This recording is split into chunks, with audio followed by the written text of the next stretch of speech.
Well, Star Wars is weird. Welcome back to Not Your Normal Guy, a channel where we discuss the cultural implications of media, usually Disney media. And today's no exception. We'll be discussing Star Wars #4. But before we get into that, two things. First of all, you might be wondering, why am I in my car? And I guess it's just because we're talking about Star Wars today, and I don't know. I just want to be in a different setting for it. In celebration of Star Wars #9 coming out in December, we are going to be celebrating by talking about Star Wars movies from the very beginning.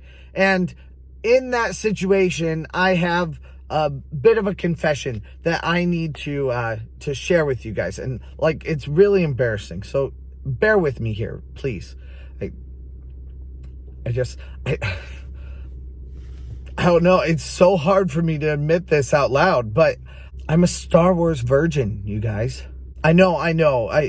Everybody thinks I'm so cool and I'm so quirky, and it's so embarrassing that I'm a Star Wars virgin. So over the next couple days, I'm watching Star Wars because I'm going to prove that I can be as cool as the rest of you. The best movie that I can kind of parallel Star Wars A New Hope with is another sequel, Jurassic World #2. Please bear with me here. Jurassic World has two very clear stories. One that is kind of set on an island right before a huge volcano erupts, and then another that is set in a house. And there's very much two different stories there. In the same way, A New Hope seems to be two different tales. It's more so the same storyline going on, but there's two very different feels to the movie. One is extreme exposition. We're learning about all the characters. They're setting up all the situations that we need, and it's quite honestly very boring. The beginning of this movie, I was not sure when all the fun stuff was going to start, because I know everybody loved this movie in the 70s. I was amazed by the aesthetic, the way that they made some of the technology work without any technology is pretty amazing. I can see how that would have gotten people's attention right away. But then we cut into different montages of characters. We see a little bit of Darth Vader, and that's mildly interesting. C-3PO and R2-D2 trying to get through kind of a war zone on a ship. And I'm not even sure what ship they're on or anything. I mean, they're separated for 3 or 4 minutes, and then in the very next scene they're back together again. They're just randomly on a junk truck. It almost seems like you could have started with those characters being on the junk truck. It would have been really easy for them to have done that, and it would have made more sense for that to have happened than having followed them through. Maybe there's more backstory that I don't know yet of why they needed to be on the rebel ship first, if it even was a rebel ship. I'm not really sure. There were so many things that it just felt like it was dragging big time. Then we learn about Luke, and if you ever want to just rail into me because the acting in the prequels is bad, yeah, the acting in the prequels is bad, but Luke's acting is horrendous at the beginning of this movie. Nothing was happening that made me want to watch it all. Then you hear about Luke's aunt and uncle, and you find out that Luke's uncle doesn't want Luke to follow in the same footsteps as his dad, which is why he's very protected. Sometimes there will be a long drawn out battle sequence that's about to happen even, and that's more when the movie gets exciting. The problem is that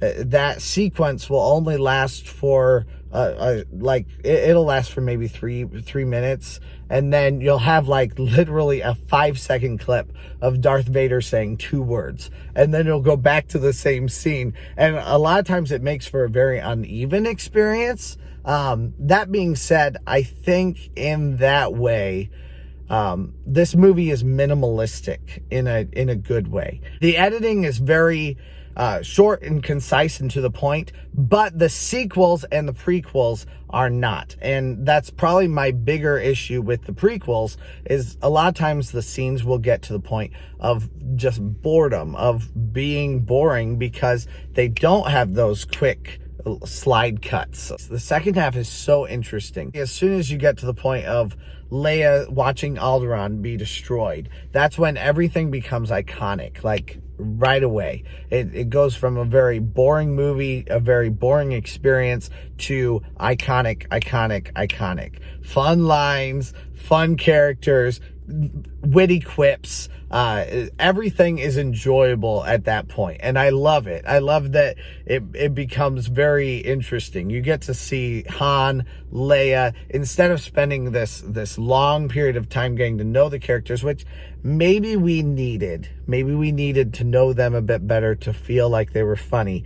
But I was so bored watching the first half of this movie. And then the second half, all of a sudden, it was like my eyes lit up and I was having fun watching Star Wars. So Leia is very snarky, especially with Han, and you can see that Han likes her, and there's definitely this this chemistry between all of them. There's definitely a chemistry of like Han and Luke don't like each other and yet kind of like each other. They respect each other, but they don't like each other because Luke wants Leia and Leia likes Luke, but Leia hates Han but kind of likes Han, and there's just all these dynamics between the characters, and that is the big thing that's so different from the sequels now. There's so few characters. We have Han, Luke, and Leia. That's all we need to know about. Those are the three that we focus on, and as we get to focus on those characters, we love them like really fast. And I don't feel anywhere near watching the sequels. I don't feel anywhere near Rose or even Rey that I would feel about Han, Luke, or Leia. There's just so much more captivating characters in these movies, and I knew what was going on, what was going to happen ultimately in this movie. But even still, by the end of the chase scene and blowing up the Death Star, that whole scene still had me on the edge of my seat. Even though I've known through cultural osmosis, through using some of those clips even in prior videos that I've done, I have seen those scenes.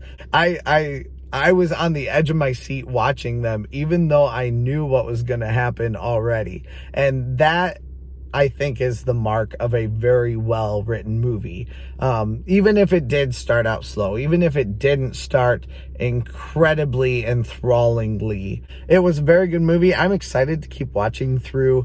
I have two more of the originals that I've never seen. I also have never seen The Phantom Menace, so I'm going from some of the best to the worst. But for right now, I am going to rank all of these in chronological order, just like I am with my Disney movies. If you haven't checked out my channel before, please go and check out my Disney movies ranked and reviewed, where I am systematically ranking every Disney movie in order. This is going to be less systematic and more just my initial thoughts on it.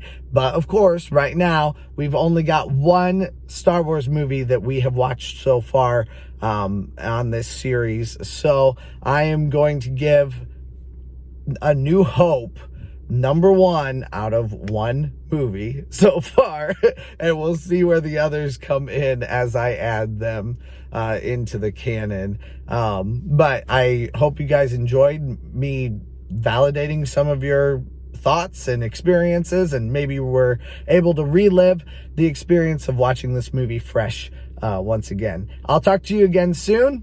See you later.